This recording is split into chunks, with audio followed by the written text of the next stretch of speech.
Hi everybody, thank you for coming to this presentation. Today I'm going to be showing you how the Martin High School robotics team builds robots. Okay, so first off, my name's Nicholas. I'm a high school student, I'm 17 years old, and I get to build and program robots in my classes. And here are just a few pictures of some of the robots that I've built over the past few years. Now, the reason we're here is because COVID-19, as you probably all know, is preventing us from showing our robot to you in person. So instead, we're going to show you a little bit about the methods we use to make it. Okay, so we start off with something like this. This is just a bunch of different parts like styrofoam and plastic and wood, and we're going to take those and end up with something like this. This is one of the robots we built, and it has things like an arm, wheels, and a claw to grab things, and it kind of moves around just like you and me do, except we control it with a remote controller instead. Now, the process of building a robot really starts on a computer in this really cool thing called CAD. Now CAD is kind of like a drawing program for engineers, but they draw 3D robots on a computer program. And after doing that, then the computer can tell the machines we're going to learn about today how to actually build that drawing they made. On the right here, there's a little example of a little claw that we drew in CAD, and the little sketch lines that the computer is going to use to teach a machine how to make that claw. Now, we're going to watch a quick video of my friend Isaac going through CAD on his computer, and then he's going to use that CAD to work with a few different machines. You can see we just have a 3D model of it right now, but we can teach a machine to make it. We can teach the mill to manufacture this part. So what we do is we use this program. I'm using Fusion 360 here to create a CAM file, and what that accomplishes is it creates a toolpath for the machine to make my part. So what I do from there is I export it to my drive. 2 hours later. And we're good to go. Okay, so now we're going to go over our first machine, which is called the mill. The mill is a super strong machine, and it can cut almost anything you can think of. Tough metal, gemstones, stuff like that. Just think of the hardest thing possible. But the other cool thing about the mill is it's really smart, and it can move by itself using the instructions provided by CAD. Now Isaac's gonna take us a little bit through the mill and show us it in action. Okay, so we've loaded the drive into the mill, and now we can see the program we just wrote. After creating just a little piece of metal and device, we can now proceed to manufacture it.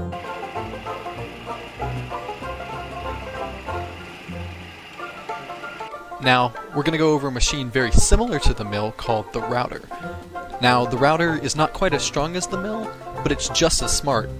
And so while the mill's working on all the hard pieces, it's going to cut things out of wood and plastic, which are a little bit easier. On the right there's a picture of a screen display with some of the instructions that the router is going to use to cut a piece. And Isaac here is going to show us him loading it in and actually cutting the piece on the router. We can do something on the mill. Well, we have a router, and it follows much the same process as the mill. We have our part here, and we have the G-code, so we do the same process of uploading it to the drive. A few moments later. And let's go. Kill it, that's...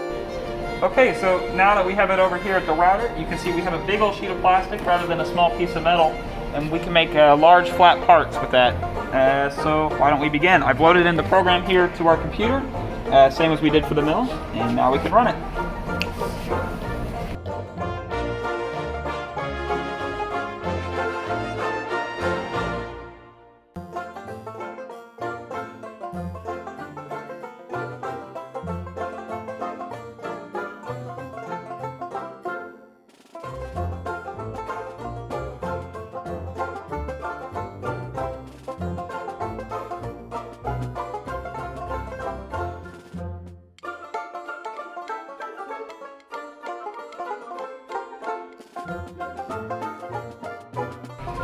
Okay, so this is the part that we just created. Now we move on to I think my favorite machine, the laser cutter. Why is it my favorite? Because it's just really, really cool. Because it uses lasers instead of pieces to cut the wood. And it's really smart like the other ones and uses CAD, but it does it in a kind of different way. But without further ado, I'm gonna show you guys a little bit of a video of our laser cutter cutting something out of wood.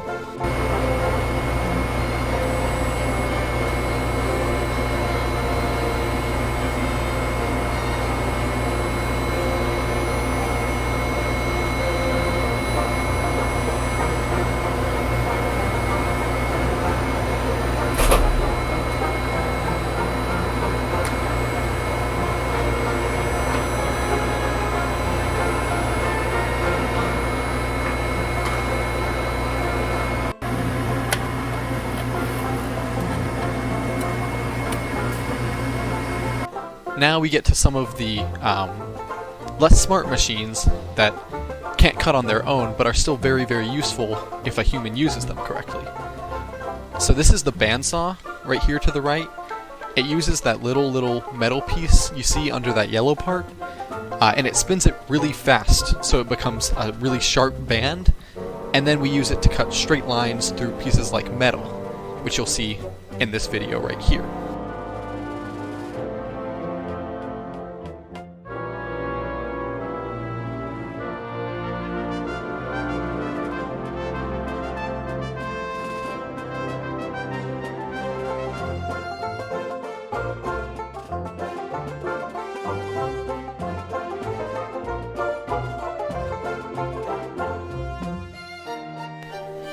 Now finally, we move on to one of our last big machines, which is the drill press.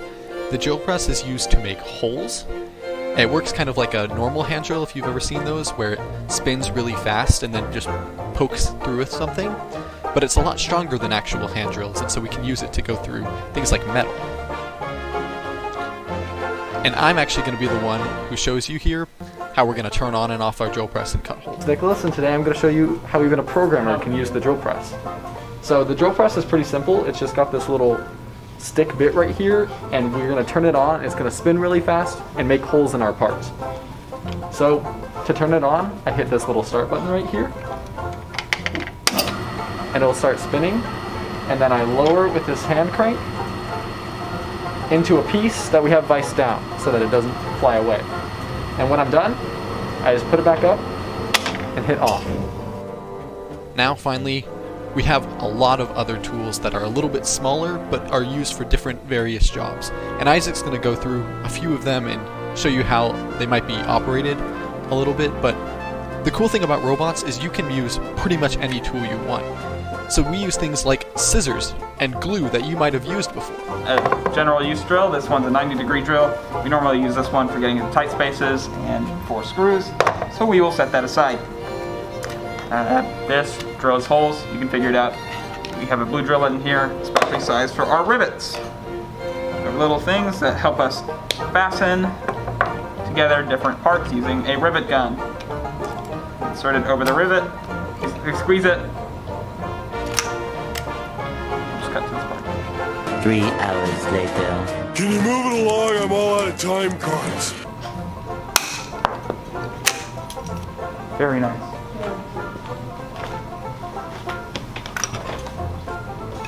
We have a soldering iron here. This is for soldering electronics. It's a way of creating electrical connections between wires or integrated circuits. We have a Dremel tool over here. It's a rotary cutting tool. Think of it as a mini circular saw, and this is more general use. We can cut through pretty much anything we need through it with it. This is a jigsaw. We can use it to cut flat material at sharp angles. Hold it like this and run it across the material. And finally, that is pretty much all the tools we use to build our cool robots. Thank you guys for watching, and I hope you enjoyed.